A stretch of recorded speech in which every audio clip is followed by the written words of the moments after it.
Welcome to this discussion here today. And the reason we're redoing this dad's discussion is because we had some technical difficulties on Sunday, and so we're redoing it, and hopefully you're blessed by it and enjoy it as well. But first off, before we get to the discussion, we'll just read a couple of verses about being a dad. And first verse is Proverbs 20, verse 7. It says, "The righteous man who walks in integrity and lives life in accord with his godly beliefs, how blessed, happy, and spiritually secure are his children after him who have his example to follow." And so what we see in this verse is that being a dad is actually a privilege, because we get to set the direction of our family. We get to influence them.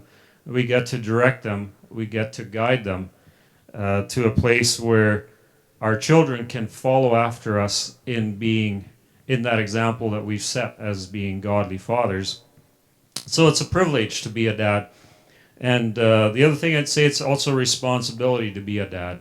So as we as dads talk about it, we also want to remember what Proverbs 14:26 says. It says, "Whoever fears the Lord has a secure fortress, and for their children it will be a refuge." And so as we walk this dad life with God together, and as we fear him with our lives, and as we live in accordance to his will, it's actually a refuge for our children. It's the responsibility that we have as dads to set that example and give them this refuge, so to speak, right? Or show them what it means to find refuge in the Lord and to walk with him. And so just a couple quick things about for dads. And so right now what we will do is go to a quick introduction from the group here, and then we'll go on to our discussion questions. So Randall, who are you? I am Randall Dewick, and I have 5 kids. A girl, she's 7, and then a bunch of boys. And if I'm right, you have doubles in there somewhere? Oh yeah, and the youngest, they're 5 months, and they're twins, so that makes life fun. Nice. And I'm Abe Weeb, and I have 3 kids. They're all out of their teen years now. I've got a daughter, and I've got 2 twin boys between the ages of 20 and 23. I am Eldon Penner. I have 4 kids, share them with my wife.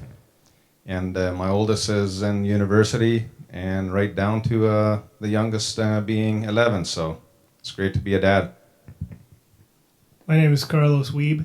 I'm the father of 5, from 11 to 2 weeks. It's an adventure I wouldn't trade.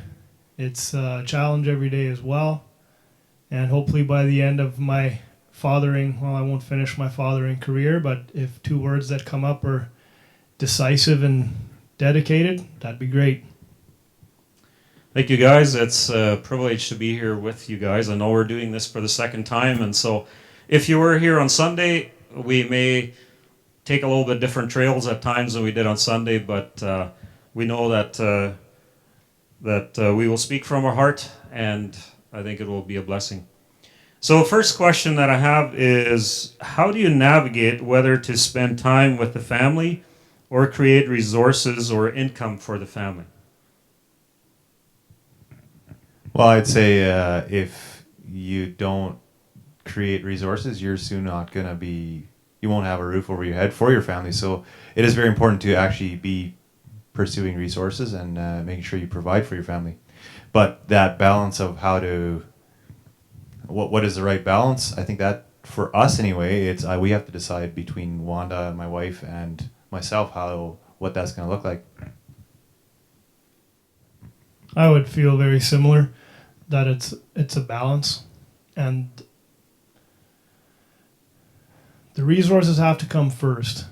In our society, I feel as if the resources for survival are not that difficult to achieve. So after those are met, it's very important to have working relationships with the family. And so I think families are different. Some families it's quality time, other families it's quantity of time, and it's different between people as well. Yeah, I would agree with Carlos on that. it's also, it matters how you define resources, like how much resources do you need? And so I think that is important to consider as well, because it is very important to do the time with your kids. And so to try and balance that is very challenging, but it is also very important. Yeah, and I would say that I don't know if there ever is a perfect balance. I think we have a good balance. We can have a good balance in life, but it may always feel like it's kind of going back and forth a bit, and I think that's okay. But I think that what's important is in the time that we do spend with our families. Let's say you're in a place in life where you can't spend as much as you would like, but you can still have quality time with your family. You can still have quality time with your kids, and that says a lot. That's very meaningful to them. And if I may add to this here, I believe it's not necessarily that you have to specifically take time apart. Like the other important thing to keep in mind is just to spend time as you go, as it comes. Sometimes those are the most precious memories you make, is just as they happen. So I think you always need to be on the lookout for this throughout life, for these moments of time that later you can look back to and they actually have created great memories. Yeah.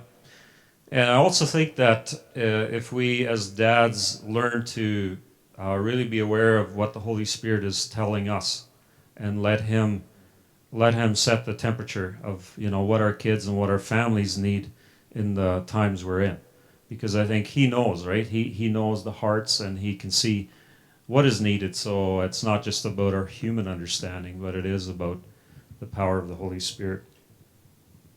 I like what you said, Eldon, because kind of tying that back to Abe, what you mentioned in the intro, being an example, is if our kids can come with us when we work and find those resources, create those resources, they can watch how that's done, so that sets them up well for when it's their turn to go out and provide. Yeah, I think some of my fondest memories are of times I've spent with my dad working, doing projects, going on trips. Like maybe it's a work trip, like it was maybe going to the city to buy something for his business or what have you. But there's just something value. There's a big value in being able to do that with our children. Okay, I'll go to the next question. It says here, are there seasons where one focuses more on work than on family, and vice versa? And maybe to some extent we've already kind of answered it, but anybody got something to add? Yeah, to this I would say I kind of compare this to putting time in your bank and your savings account, whatever. And I think it's important that you do that.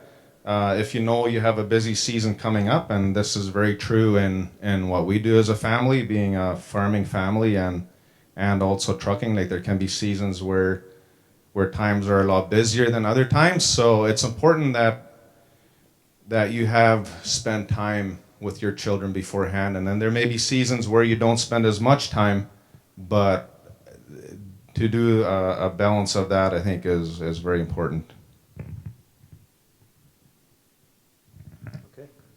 I don't know what I can add to that. That's bang on.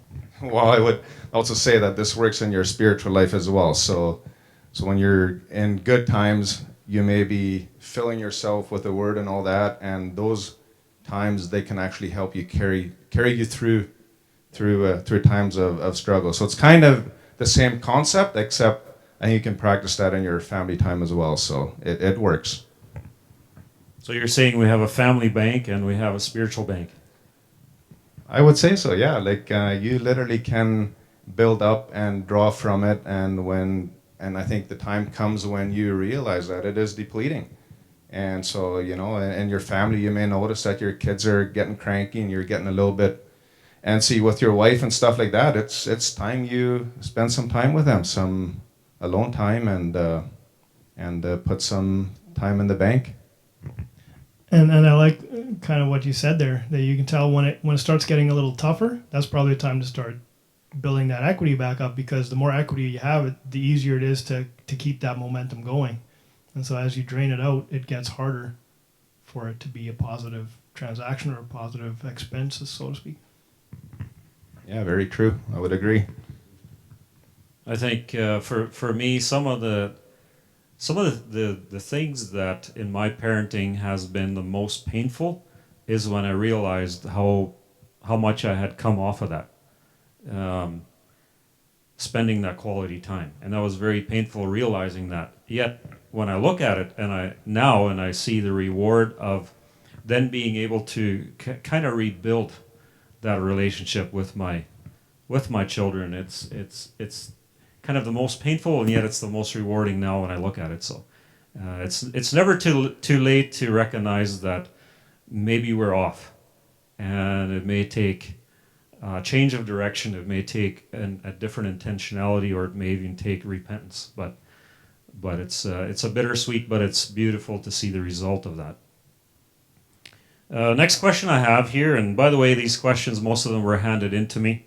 The question is, what amount of time is recommended to spend on personal development, like health, mental, and spiritual? What's your thoughts, guys?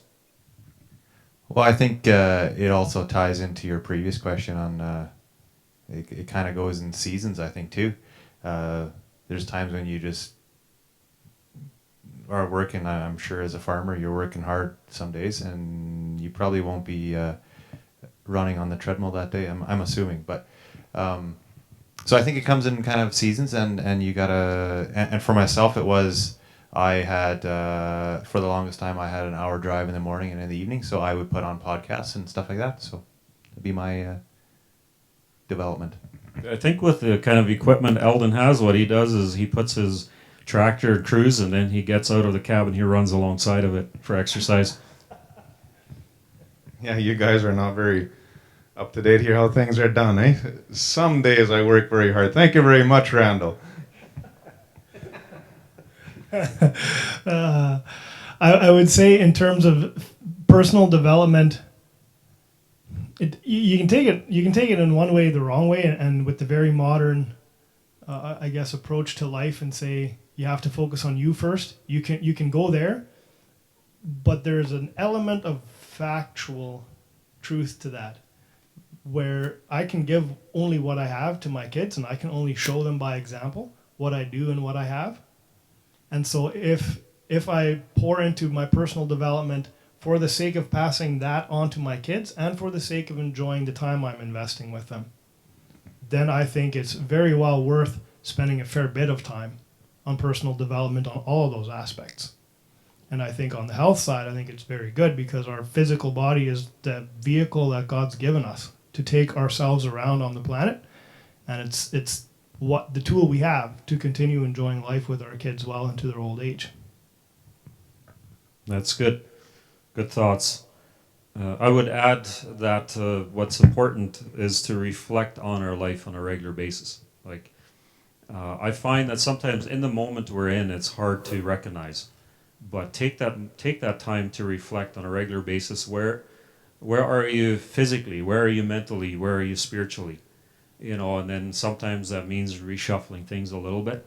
And also it goes together with different seasons in life as well. Like sometimes we just find ourselves in a season where we need more of one or the other. But they are all important. Next question is going to be talking to basically myself and Eldon. It says, how important is it to give advice to adult children versus letting them learn from their own mistakes? What do you think, Eldon? Yeah, it's a little bit of a tough one, I believe, because I think it's very important to let kids make mistakes and learn on their own. But I have also made the mistake of treating kids too much the same, where I realized that the one kid I needed to give a little more advice than another kid. So I think a person has to also be careful that you do treat your kids according to their characters and stuff. But I believe it is very important that you do allow them to make mistakes, and yeah, when they do make a mistake, I think it is also just as important that you don't criticize them for the mistake they've made, and so yeah, like it can very quickly deplete their spirit of trying things, trying out new things when you do say something like, I told you so, or I knew that wasn't going to work, or something like that is something that is very hurtful to them. So, Yeah, I think that's good advice there, and I would say that both are important. Uh, from my experience as well, it's important to give advice, but it's also important to let our children grow up and be adults. You don't want to end up with 20-year-old babies, so to speak. You want them to have learned things that we as adults value and that they will need in life, and so they need to be able to make mistakes, and then you, as a dad, we get the opportunity to walk with them through that process often and help guide them through these things. yeah, if I may add to this a little bit, like I took my son over to our neighbors to find a job, and I really tried.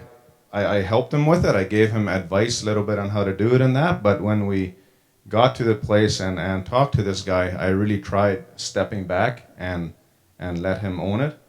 It was very, very nerve wracking for him, but I believe it's important that you do these things. So my support to him was being there, but then kind of stepping back and allowing him to own it and create his own impressions.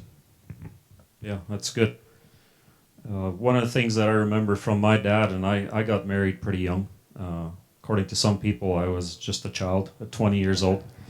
But my dad was very clear, and when I got married or when I went out on my own life, he said, "Now you are married to your wife. You make the decisions." He said, I'm not here to run your life anymore. You have to figure out life." Now he was there to give advice whenever I needed it, and so on. But he was not there to be the one to make my decisions anymore. And so I think especially as the kids get older, there's just a progression with giving those opportunities to our children. So next question I have here is, what would you do different if you could have a do-over? So as a dad, if you could start from ground zero again, what would you do different? I would. The one thing that comes to me is I would have more patience. I feel like my kids are still young, and so I think that's the one thing I'm working on, and just to let my kids be kids. I have expected my kids to be perfect, and not given them the opportunity to actually grow and actually, learn.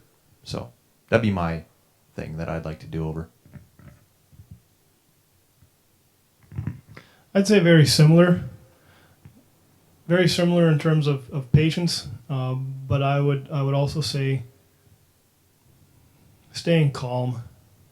I think a lot of my interactions, as much as I want to model for my kids how to be fully, completely invested and excited and present and not to be robotic, that can easily, on the flip side, when there are frustrating moments, I can very easily do damage. And some of those I would like back.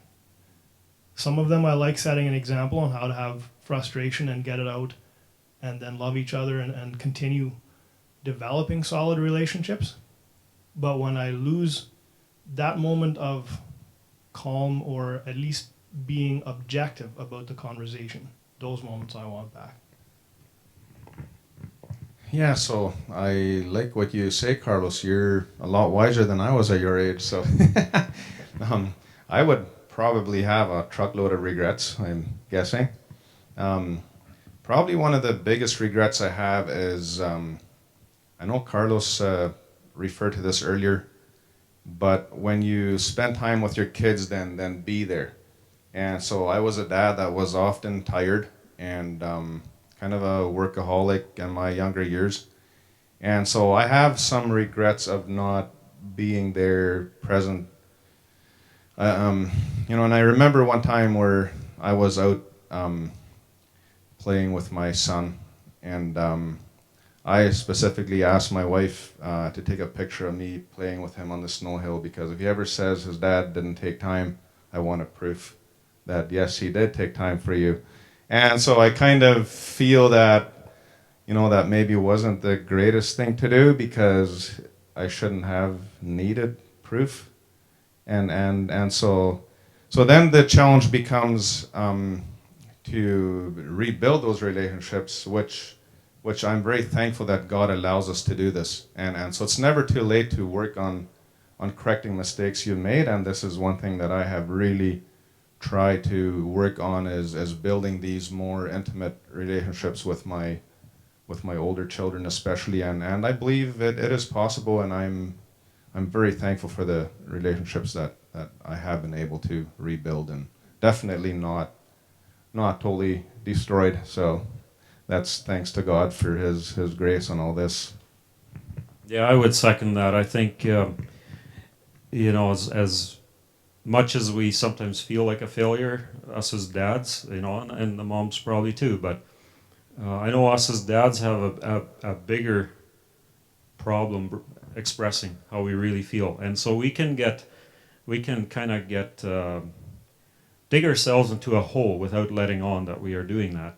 And I would just encourage us, us four and all of you watching, that God can take your mistakes and turn them around and build them into something beautiful. There's always restoration and redemption in His plan. So you're never doomed. You're not, wherever you are today, you can, from that point on, if you see that you need to change, don't look at it as, well, you've wasted your life. But at the same time, we do have our regrets, and that's okay. And my biggest regret probably would be, or the thing that I would probably want to focus on most if I had a do-over, is the whole thing of being intentional with my relationship. And it goes very much in line with what we've already heard. Just from a young age on, having intentionality in my relationship with my children. Not just going to a cruise mode and just, well, just living life. No, but take the moments and being intentional. So it's kind of all going back to our previous question of how to balance between being a father and the resources of our homes, right? So it is definitely a big challenge to try and balance that. Okay, so next question. What is your biggest reward or joy in being a dad? I think, and this might have to do a little bit with my personality, but one of my biggest rewards is when I see my kids hesitate a little bit when they try something new and then decide, no, I'm all in. I decided, and I'm doing this. I really appreciate that a lot. Followed up closely by that they scream and shout and yell every time I come home for supper, which is pretty precious, even though if I'm tired and my brain's had it for the day, it's still quite wonderful. Yeah, I'd say for me it is probably actually seeing your young kids turn into young men and women is very rewarding, where you literally are stepping back and you see them taking up the responsibilities, and then all of a sudden all the work even that Randall's doing with his 5-month-old twins today, those are all becoming a foundation of what they will become, and so we're starting to see those rewards, and it is very rewarding. One of the things for me is when there's been some teaching moments, and it's some rough patches, and then you all of a sudden see these kids start thinking for themselves and actually working things out amongst themselves. Like if there's been some fighting or whatever, and all of a sudden you, without stepping in, you hear in the other room they're starting to, say sorry and please and that kind of stuff. And it's just like, okay, you know what? What we're trying to do and what we're trying to teach and ingrain in them, it's actually starting to take hold. And it's like, okay, we're actually doing something right. That's how it feels. So it's nice. That's good. I would agree with all those things are important to me as well, what I've heard, and just, just the idea of seeing our kids embrace and live the values and the beliefs that us as dads, that's important to us and us as parents. it's very rewarding to see my kids grow up to care about people, care about God, care about making using their gifts and talents and abilities, and so that's rewarding. Second last question: do you have a particular or favorite Bible passage that gives you strength and encouragement? So for me, I've always a lot of times I ask for wisdom. I pray, ask God for wisdom. And I read in Proverbs. It's not necessarily my favorite verse or anything. I just kind of one of those that's been hit me here the last week. It says that if we focus on God and grow in knowledge of God, we're going to get wisdom. And so I think one thing for me is I got to start focusing more on God. If I want wisdom, I'm going to focus on what God wants, how God does family, and then I'm going to have the wisdom to raise my kids. The verse or the passage that I come back to over and over when I'm, I would say the questions we've discussed, the work-life balance, it goes through my mind quite often. And when I wonder whether I'm getting it right or I'm pretty sure I'm not, because that happens quite a few days, then I've reflected often on Solomon's thoughts in Ecclesiastes towards the end of chapter 5 when he says unequivocally that the man is blessed by God who can sit down at the end of the day, appreciate what he was able to put his hand to that day, enjoy supper, and enjoy the people he's with. That is being blessed by God. That gives me, I know I'm experiencing that, and so then I'm set. What else do I want? In spite of possibly having to wrestle the rest of my life with, am I getting the balance right and not knowing? If that's there, I can rest. Yeah, for me, I would say it's probably Ephesians 4:32, where it talks about being tenderhearted, kind, loving, forgiving. These are all attributes of God, my Father, our Father. And for me to do those, I think is very important because it creates a reflection of who God is to my kids, and that is one of the very important roles that we fathers have, is to reflect the heart of God. So that's good. In 2 Corinthians 12, the Apostle Paul is talking about where he has this thorn in the flesh, and the answer he gets from God is that my grace is sufficient for you, and in your weakness I am made strong. Paraphrasing that. And that to me has been a very valuable passage because maybe it's the way I'm bent that grace to me is very important. I have a lot more trouble putting the law down than giving grace to people because I think I just see how much God has had grace on me, on my life, and even in the mistakes and the troubles, His grace has been there. And to take that strength, like to me, that gives me strength to say that, to realize that even in my weakness, I can be strong through God. So in that respect, we're never a failure. So we do make mistakes, but it's not a failure through Christ. So we'll close with just a quickly sharing some advice that you got from your own father that you are still practicing or still think about or still important to you. Any quick thoughts? I would say there's probably a lot of things. I know the one thing that I clearly remember of my dad helping me with, and this was even later in life already, but allowing us to dream and envision things in life. And so when doing that, we sometimes decide to do things which later, when it comes to making the real actual decision, you get cold feet on it, or you second guess your idea or your dream you had, and you're like, okay, should I really marry this girl, or should I really buy this piece of land, or should I go off to college, and all those things. And so that's I know where my dad really helped me with this, was by saying, okay, how did you feel about this a month ago? You may have cold feet today, but how did you feel about this a month ago? And then to just go through with it. And so I've been able to pass that on to my kids, and that has really helped me, because there's a time when when your mind can really get all jumbled up about what you're trying to do and you're not thinking straight and clear. And so this works in business, it works in smaller decisions, and so that I have really appreciated of my dad. One thing I'm going to take away from watching my dad, and that I hope I can do to a similar extent, is to live my values. More importantly, to live my values than to talk about my values. Happy to talk about them. Definitely always act according to them. For me, it's my dad is he's there to chat, he's there to talk, he's if I want advice, he's there for me. It's a phone call away, and he takes, and I see he's starting to take time for like my kids, like the grandkids are very important to him, and he's taking time, and I want to do that. I want to be that growing up for my kids and hopefully grandkids someday and stuff. So that's this thing I want to take away from what my dad has passed on to me. So love you, Dad.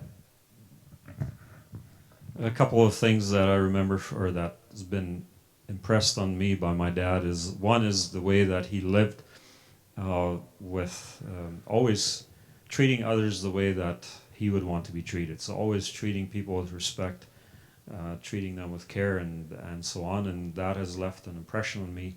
And the other one that I was thinking of is the statement that he would often make is this, that if you don't have time to do it right the first time, when will you have time to do it over?